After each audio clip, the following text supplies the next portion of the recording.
আসসালামু আলাইকুম ওয়া রাহমাতুল্লাহি ওয়া বারাকাতুহু। সম্মানিত দেশবাসী, আমি cancer specialist doctor SM. Sarwar. আপনারা জানেন যে সারা ওয়ার্ল্ডের ডাক্তারদের বক্তব্য ক্যান্সার হলো নো আনসার। ক্যান্সার হলে আমরা সাময়িকভাবে চিকিৎসা দিয়ে থাকি, একসময় ক্যান্সারের মৃত্যু হয়, এটাই মেনে নিতে হয়। এমনই একজন ক্যান্সার রোগী মৃত্যু যে মানুষ আপনাদের সাথে পরিচয় করে দিচ্ছি, যিনি বাংলাদেশে কিভাবে চিকিৎসা করেছেন, ইন্ডিয়াতে কিভাবে চিকিৎসা করেছেন, ওনার শারীরিক অবস্থা কিভাবে ছিল, এখন উনি কিভাবে সেই ক্যান্সার থেকে বিজয় লাভ করছেন, আমরা সেই ব্যক্তির সাথে আপনাদেরকে পরিচয়টা তুলে ধরছি। বিশেষ করে ভাইজান, আপনার নাম রঞ্জিত বড়ুয়া, ভবেশ বড়ুয়া, আপনার মায়ের নাম মুকুল বড়ুয়া। মুকুল বড়ুয়া, আপনার গ্রাম দমদমা মিরেশ্বর, পোস্ট অফিস হাটকেন্দি, জেলা হলো চট্টগ্রাম। চট্টগ্রাম। হ্যাঁ, তো বিশেষ করে আপনি যে অসুস্থ হয়েছিলেন, কিভাবে কোথায় কোথায় গিয়েছেন, কিভাবে কি চিকিৎসা করেছেন এবং আমার কাছে কিভাবে আসেন, একটু যদি বিস্তারিত দেশবাসীর উদ্দেশ্যে বলেন। প্রথমে এখানে আমার লিভার ক্যান্সার ধরা পড়ে, তো এই লিভার সিরিজ হয়ে যায়। লিভার সিরিজ আমি দিল্লিতে চিকিৎসা নিই, ওখানে দিল্লি আইএলবিএস হসপিটালে চিকিৎসা নিয়েছে। তারপর ওনারা একটা অপারেশন করছিল। এই অপারেশন করার পরে কিছুদিন পরে আবার সাইড এফেক্ট শুরু হয়েছে। ক্যান্সারটা পুরো শরীরে আবার ছড়ায় যাচ্ছিল, বলছে ক্যান্সারটা শরীরে ছড়ায় যাচ্ছিল। তো তখন তারা সিদ্ধান্ত নিয়েছে থেরাপি দেওয়ার জন্য 21 দিন পর তো লিভার ট্রান্সপ্লান্টটা করার জন্য। তো এখন এটা তো অনেক ব্যয়বহুল স্যার, আমার তো এই পর্যন্ত অনেক টাকা চলে গেছে। থেরাপি এবং আপনার লিভার ট্রান্সফার চাইছে, সেখানে খরচ কত চাইছে তারা?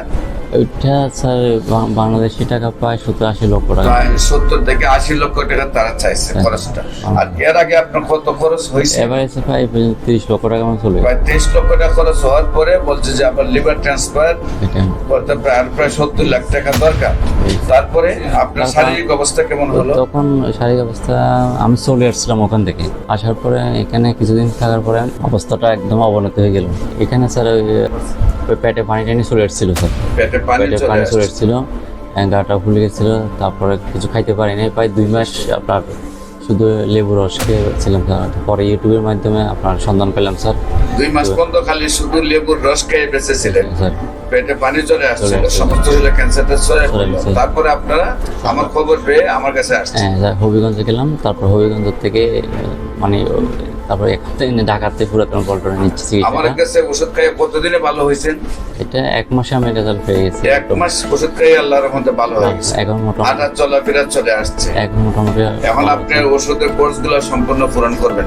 এটাই স্যার। সম্মানিত দেশবাসী, উনি বিশেষ করে 27 লক্ষ টাকার মতো শেষ করেছেন। প্রায় আরো 70 লক্ষ টাকা খরচ করার জন্য ফ্যামিলি প্রিপারেশন নিয়েছিল। সেই অবস্থায় আমি পাওয়াতে আল্লাহর শেষ রহমতে ওনার চিকিৎসায় যতটুকু সুস্থ হয়েছেন। আপনারা দেশবাসী দোয়া করবেন, উনি যেন আপনাদের সবাই দোয়ায়, চিকিৎসাটা বড় কথা নয়, আল্লাহ যদি সহযোগিতা না করে আমার গুল্লা পৃথিবীর সব ডাক্তার গুল্লে সে ওনার ভিতরে প্রবেশ করলে হবে না, আমি বিশ্বাস করি।